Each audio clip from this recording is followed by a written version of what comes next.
একটা ক্লাসরুমে যখন পরীক্ষা হয় তখন টিচাররা গার্ড দেয়।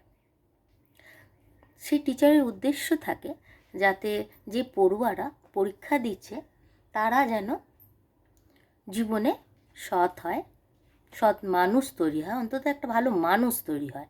কেননা এরাই তো ভবিষ্যৎ, দেশের ভবিষ্যৎ, সমাজের ভবিষ্যৎ। দেশ এবং সমাজ দুটোকেই তো এরাই এগিয়ে নিয়ে যাবে।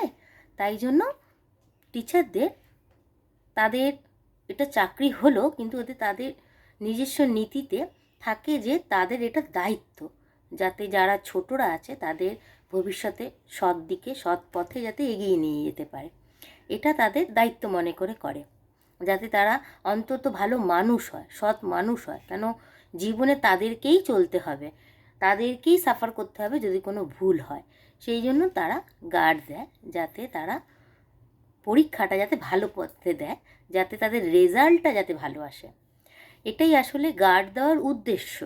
কেন টিচার তো ক্লাসরুমে পড়িয়ে দেয়, তারপরও হলে কেন গার্ড দেয়? গার্ড দেওয়ার উদ্দেশ্য হচ্ছে এটাই। কিন্তু যে ছাত্রছাত্রীরা মানে পড়ুয়ারা পরীক্ষা দেয় তাদের কিন্তু চিটিং করার উদ্দেশ্যে কোনো বিন্দুমাত্র আক্ষেপ নেই, তাদের মধ্যে কোনো গিল্টি নেই যে তারা যে অন্যায় করছে।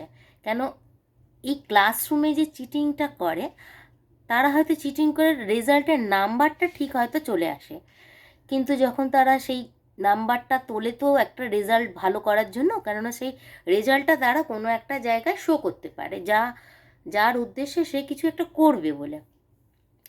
সেই যখন আলটিমেট সেইখানটায় যে মুখোমুখি হয় তখন তো কিছু হয়ে ওঠে না। কেন সে পরীক্ষার হলে চিটিং করেছিল, মানে যখন সময় ছিল তখন সে সেটা করেনি। তো আলটিমেট তাদের ভবিষ্যৎ কিন্তু জলেই যায়। শুধু ভবিষ্যৎ জলে না, তাদের জীবনটাও যায়। কেন তাদের জীবনে আরও বেশি স্ট্রাগলটা চলে আসে। কেন তুমি যদি ভিতটাই যদি ঠিক না করো বাড়ি তো দাঁড়াতে পারে না, সে ধসে পড়বেই, এটাই স্বাভাবিক, এটাই তো প্রকৃতির নিয়ম। কিন্তু যারা অন্যায় করে তাদের অনুশোচনা থাকে না।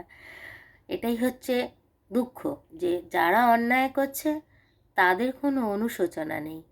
যত অনুশোচনা, যত চেষ্টা যে যারা আগলাতে চায় যে না এদেরকে একটা ভালো সুপরিবেশ, কেন অন্তত সুসমাজে এরাই থাকবে। কেন এই টিচারদের যাদের, তাদের তো একটা যুগ পার করে এসে তারা জীবনটা চলে এসে তারা সমাজটাতে পেরিয়ে এসছে, কিন্তু অদূর ভবিষ্যতে তো ওখানেই থাকবে না। তো সেই জন্যেই তাদের করা। কিন্তু যারা চিটিং করে তাদের কোনো অনুশোচনা হয় না, বিন্দু মাত্র হয় না, বরঞ্চ বাধা দিতে গেলে তার হিংস্র হয়ে ওঠে। যারা অন্যায় করে তাদের কোনো অনুশোচনা নেই, কোনো অনুশোচনা নেই।